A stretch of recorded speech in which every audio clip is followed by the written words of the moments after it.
So, for members of the Roompact community or just avid listeners of the podcast, I'm sure our guest today is a known element, but we're going to be spending a little bit more time getting to know Zhong and his professional background and his perspective on sort of the Roompact story and sort of place in sort of the greater higher ed and residence life world. But Zhong, if you want to introduce yourself and your professional background, and then we'll get into the rest of our conversation. Yeah, thanks, Dustin. My name is Jong Youn. I'm currently the Director of Business Development here at Roompact. I've been in sales, some role in sales since I was 19. Before Roompact, I worked at a company where we did corporate learning and development. So we did custom e-learning modules for compliance training for banks and pharmaceutical companies, and really it was a service company that I worked at. Yeah, and I guess it's like, we in like the anniversary episode, you were featured amongst the rest of the Room Pack team, sort of reflecting and everything. And I guess just to sort of capture it here, I guess it sounds like we're in sort of a, you know, educational sales sort of, type of position. Like what sort of I guess resonated with you about that sort of brought you to Room Pack, or attracted you to Room Pack in particular, just anything that sort of like kind of connects those dots. Yeah, so my only residence life kind of experience, I was an RA for a semester, so I was just ever so slightly familiar with residence life and housing. At the time, I think Matt was looking for a second salesperson at Roompact. I was also, thinking about changing from selling services. I was interested in selling software, and I've been familiar with Roompact since Christian, who was our former CTO at the time. I've known him since college, so I've been aware of Roompact for a long time. And so I've had a couple of conversations with Matt. Felt like that was a good fit, and I joined in October of 2018. But really, looking back at it now, you can kind of see Roompact in three different versions. The first version would be before Forms, the feature. So if you're familiar with Roompact, the software before Forms was kind of iteration one. And so when I was joining in 2018, that's post Forms. It's been around for a year, so it's a little bit more of a mature software that we had a pretty good foundation of clients. And now we're kind of in version three with Roompact Insights that was released last year. And so, looking back at it now, again, 2018 was at the beginning of that version two, and felt like it was a good timing to kind of join and invest in the company as well. Yeah. Yeah, that's awesome. And I definitely encourage folks to go listen to that 10th anniversary episode, which is like an incredible milestone. And just like, if anybody sort of, works with or just knows of Runepack, it's always just cool to hear sort of like those reflections into the lore of any sort of organization and everything. But, you shared some other reflections of the journey and everything so far. And I think it is interesting to know, I guess, even just like, if that's sort of like how you think of yourself sort of internally and like these sort of pivotal moments and sort of like, how you all have sort of evolved and sort of continuously improved. And I think that's just such a admirable sort of, treat of you all, is that it's not just like been the same thing that maybe has a fresh coat of paint every once in a while. Like there's like these core, deep, awesome like functionalities that have sort of, come on the scene for you all and really, resonated or sort of made a pretty seismic shift and everything. But so we have kind of, a bit of your sort of reflections in that 10th anniversary episode. So folks can go check out that, and we'll have that linked in this episode's blog post. But, you're sort of getting at, I guess, my next question too, of like, there's these kind of pivotal functions and things that have been built into the platform and really seem to have, made a big difference. But like, if it's, all those sort of bits and pieces or anything, just sort of generally philosophically of like, why do you think institutions pick Roompact? Because I think, I always have seen it as a pretty unique organization amongst just ed tech in general and residence life technology and everything. So, yeah, why do you think institutions pick Roompact? I think, whenever I go to conferences, people know Roompact from the resources that are out there. So, Paul has put out a lot of information and resources on residential curriculum, whether it's through our workbooks or through the blue books. And now I think we're on our fourth edition now. And so a lot of folks know Roompact through the resources that we share, and it's all free, right? And people appreciate that. And sometimes they're just not in the market for software yet. But what we want is to just share knowledge instead of well, we share socks now, and that's kind of our main swag. But we like sharing books, and as Paul says, knowledge as our swag. And but looking at the software itself, it is unique. I think something that I say in demos all the time is before all the housing management system softwares that are out there, what were they using before? It was probably spreadsheets and some public form or one thing or another. And here is this software that's specifically for residence life, right? Think about the day-to-day work with your student staff members.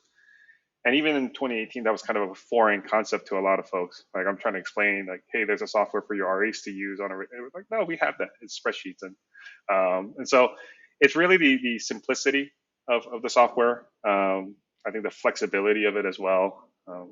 We also don't modularize anything. So as a salesperson, I don't have anything else to sell you if you get Roompact, which is good and good, kind of bad for me sometimes, but it's good because it's simple, right? And it's unique too, right? You look at any other softwares that's in residence life and housing, it's like, here's the core thing, and we're going to try to upsell you this module, that module. And, I think people get a little bit turned off by that. Yeah, I think just like a through line for all that, that you shared to me is just that like goodwill ambassadorship. Like you said, it's just being of service. It's like sharing all these resources, being accessible, just being sort of. I feel like, I mean, the energy that I always got was just very like approachable, just very genuine, and just it's a lean team doing really incredible things. I think that's also just some of the distinguishing parts of it, where it's just like you're not sort of lost in sort of this massive global sort of organization or anything. So I think all that plus it's just like, and you just have a good platform, like, and it's just like like being around ed tech, I think just I'm exposed for as long as we had, it's like some of them, again, it is just that idea, like they've not really iterated on the platform much, and maybe it's just like the user interface just gets a new fresh coat of paint and everything. So like it is sort of a differentiator to be like really invested in building that goodwill, building sort of a kind of iterative approach, to the platform itself and everything. And I think just that like simplicity too, because I think like, you know, uh, anybody obviously in higher ed knows it, and anybody that works with higher ed knows that like the purchasing cycles are just usually very like long and complex and all that stuff. It's like if we could just remove some of the complexity of just like here's the price, or at least like it's not so many different like separate line items and add-ons and this and that and the others, that like I'm sure there is still some like negotiating everything, but it is really just sort of like you're getting it all, like you're getting the whole package here. Like we're not going to be kind of like nickel and diming and those sort of things. So I think that again is pretty somewhat unique and everything. So that's pretty awesome. Yeah, and it doesn't, and that really speaks volume to like why schools keep Roompact for a long time, right? We just celebrated our 10-year anniversary. I think our first few clients were like 15, 16. So in a couple of years, there's schools that are using Roompact for like 10 years, which is kind of crazy to think about. Um, and I think what's really unique about us is the partnership that we have, the um, the work and the training that Paul puts in to making sure that we're getting we're setting it up the right way to make sure that we're getting the full potential out of, whether we're pulling the data out from Roompact. And then we have, whenever I go to conferences with Pat and Blake, who are our engineers, they're so receptive to feedback. They're like, hey, what do you like? What do you dislike about it? And they're always thinking about how can we improve it? How can we tweak it to be a little bit more user friendly, more intuitive?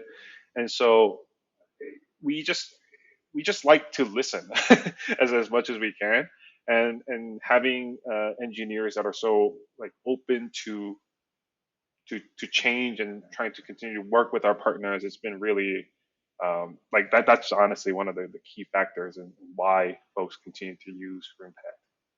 Well, and something too that like, and maybe this is sort of informed, just obviously have you built the platform or just how you interact with the market and everything. Like, obviously, like this has been a wild couple of years in terms of just a lot of disruptions coming through higher ed and certainly residence life in particular. Like, are there any maybe like specific changes to the market over time since you started working with Impact that you feel like maybe has like really influenced some of those sort of unique characteristics and differentiators, like you know, um, just anything that comes to mind? I guess like particular market changes. I think even when I joined in 2018, you can see higher ed in general is a little bit. it's a few years behind like private sector. So you can look at like Fortune 500, Fortune 1000 companies, and they'll be using technology that higher ed will get 4 or 5 years down the road. Part of that is just simply, especially for public universities and colleges, we're talking about government intervention of how we purchase things. So the procurement process is longer. So private companies can spend more money. It's easier to spend money, and so they'll get whatever they want immediately. Um, and so what we've seen is this universality of software is more common, right? So software is more common. Again, like I mentioned, if I try to explain Roompact in 2018, it's just a little bit confusing because something like that doesn't exist. Now, if I talk about residence life management, right, think about all the different interactions that your RAs have, they're like, oh yeah, to replace Google Forms or spreadsheets or whatever it is. So the concept of software is a lot more familiar. But with that, it also brings us, I think, expectation for software, right? Something that you've mentioned is there's a lot of companies out here that's outdated. They'll kind of just do a pretty update on more the visuals of it, but the functionality doesn't change, right? It's still slow, it's still clunky, so it's again outdated, and so the expectation for software has increased over time, not just in residence life and housing, but just overall in higher ed. And so for us, it's making sure that we're extremely mobile friendly. We're able to use RoomTech on your phone, on your tablets, making sure that everything that about our software is intuitive. Right? You don't need an instruction manual to figure out how to use it. You don't need to pay us to be trained to learn how to do it. Right? And so, yeah, just we just want to make intuitive software. Yeah, I mean, I think that's like a good point is just over time how the expectations of a platform have changed. Like one, just like the expectation that that is how an effective team gets their work done is using these digital tools, in residence life. And then it's like, okay, we know that this is an important thing to do and use. And our expectations are going to be like, well, I wanted to do all these things, or like you start to sort of envision sort of a better reality, and you have to sort of meet that versus it being like, I don't know, yeah, I'm just gonna like, using the simple form or spreadsheet or whatever, like it's getting me there. Like I don't, I don't need much else than that. But I think it's just, yeah, the demands and expectations are different, so you have to sort of keep up with that, and then just sort of uh yeah, just trying to, I think that's kind of just a through line of this conversation is just sort of like not resting your laurels, keep improving, keep adding on sort of all of that. And then I like sort of anything that sort of gets at this sort of main point. Cause I know that like you are very open and often like going out and training and helping to sort of onboard folks, but it's like, it's simple enough to just sort of like use. So like easy to use and maybe like, uh, if you're going to like really master it, then it's like, okay, I've really like gotten the 101 version down. And then it's like, okay, next year we're definitely going to have Paul come and like, like give us like even more where it's like, okay, let's elevate this even further because now you can do all these other sort of like fancy things. But it's like,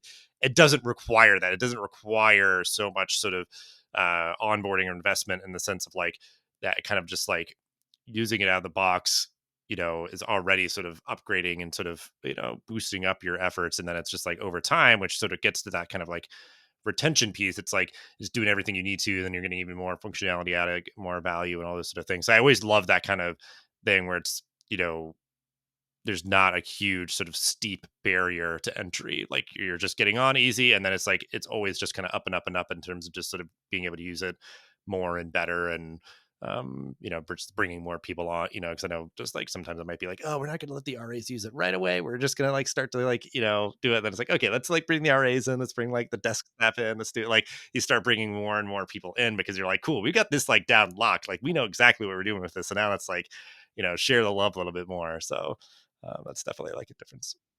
And I also think there's just a little bit more demand in software, right? I think when in 2020 with COVID and everybody leaving the halls, like the schools with technology did better than schools without technology, and that's just simply true, right? And so coming out of it now that we're back to kind of almost full capacity for most schools, it's like why didn't we have technology? And we're only talking about 3 years ago too. And so once there's a little bit more, some schools, there's still budgets are a little tight, and but year after year it's getting a little bit better, and they're like, we should get something. We need technology in place because we were bad at communicating, we were bad at record keeping, right? And so what is out there that's helping us, that can help us, right? And frankly, like Roompact is unique in the sense that we are the only company that builds our software a student-centric way. So everything's tied back to the rooms and the students. So if you pull them up, anything and everything's there.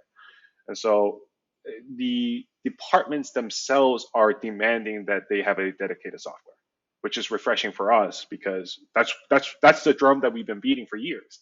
It's like you deserve software, but a dedicated software. And finally, we're at a point where I think the VPs, the deans, they're listening to that.